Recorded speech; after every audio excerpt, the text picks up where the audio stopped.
As natural wood species go, redwood is in a class of its own. A sustainable alternative to tropical hardwoods, redwood is grown and harvested to the highest environmental standards in the world. Named for the dark red heartwood at the center of the tree, redwood imparts natural beauty, warmth, and durability to interior and exterior building applications, including decking, fencing, paneling, siding, exposed beams and timbers, pergolas, and other shade structures. To learn more about redwood from Humboldt Sawmill, please visit getredwood.com. Well, we heard from a number of our listeners, and I always appreciate the emails we get from you folks, so thank you very much. This first one comes from Will. He writes, good evening all. Last year on episode 626, my email about heat pump water heaters was read to the group. At the time, I was looking at the Stiebel Eltron units and was super indecisive. A year later, I finally pulled the trigger on an ordinary Home Depot Rheem ProTerra hybrid and have been absolutely thrilled with it. With no change in habits, etc., we've seen consistent 20% plus decreases in our electric bills year over year. It's definitely been one of my easier investments.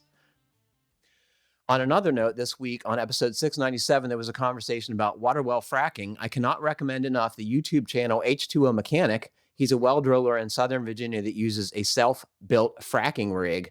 There's tons of great information on water wells with his channel. I should mention that I also track all of our electric consumption with Emporia View Monitor. I feel like these should almost be required by code.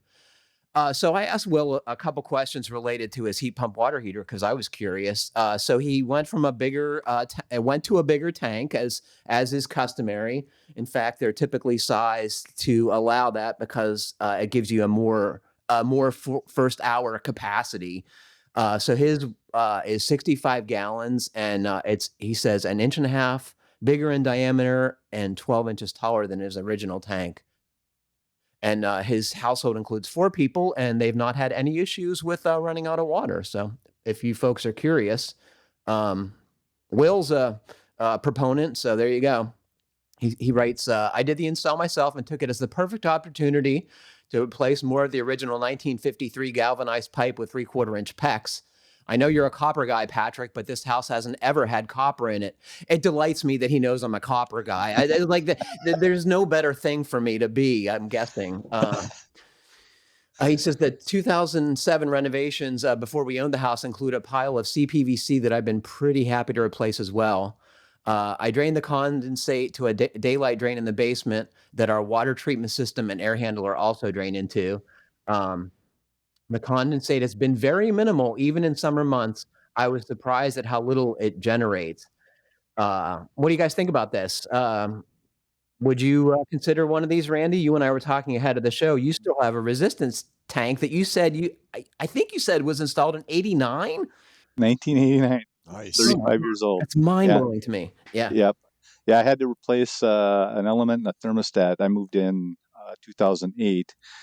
That's all I've done. I mean, the water quality is good. It just keeps chugging along, but at some point, I'm pretty sure it's going to start leaking, and it's exactly what I'm going to do is move to the air source heat pump. Are you going to put a home center variant in, or are you going to go the full Monty and put the Stiebel Eltron in? Do you know why you would put the more expensive water heater in? I probably won't go with the more expensive, just because it is a major investment. We're probably, by the time I'm going to do this, are those tax credits still going to be around that I can claim? No, and there'll be more tariffs on that German-made piece of equipment too. Yeah. So that's probably going to be the determining factor right there on which model I choose. But yeah. What do you think, Ian? How do you make your hot water? You have a boiler, on right? Demand. Yeah. Oh, you have a wall hung on demand. Yeah, that does our in-floor heat and all of our hot water. Same exact model we put in our house in New York. I don't think I would ever be able to get both my wife and I to go away from an on-demand. You like the endless hot water. Endless hot water. Yeah, that's that has some appeal for sure. I think the writer did a great job of installing it himself. I'd like to know the list of tools that he purchased himself to replace all of that old galvanized pipe. I get the impression that Will's pretty handy and clearly has an interest in plumbing. So there you go. Yeah. Well, thanks, Will. I hope other listeners who have made the switch will write in with their experience. And if y'all are interested, I have Will's screen captures of his monitoring software that describes what power he's using where in his house, and it's kind of interesting. We have a lot of remodeling clients that are interested in going to that type of a water heater, but we often find that they don't actually have the panel capacity for it, especially if they already own an electric car and have an electric car charger.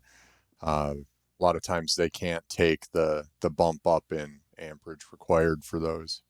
So presumably they're replacing a fossil fueled heater, not a resistance one, because you'd have the power there if it was electric. Yeah, I should have started with that. It's a lot of people who want to get rid of gas, and then they go to some kind of electric heat, whether it's a heat pump style furnace or it's a multi-split system, and then they get the idea, oh, I want to do this too. And now you're talking about a $10,000 service upgrade and panel upgrade, and a lot of times it's real expensive real quick. Yeah.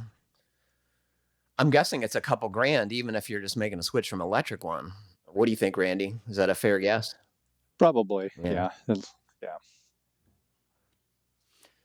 It depends on a lot of stuff. Do you have a way to deal with a condensate? Do you have the electric power there, or are you replacing a fossil fueled unit? Yeah. Yeah, we have a lot of fossil fuel direct vent ones or power vent water heaters in many homes that we work with, and a lot of them are vented through the chimney. And when you're putting on a greedy dormer, usually step one is rip that chimney out, and you got to do something else with the power vent. And yeah, it's just one thing after another. Oh my gosh, that sums up remodeling generally. That's how I would put it.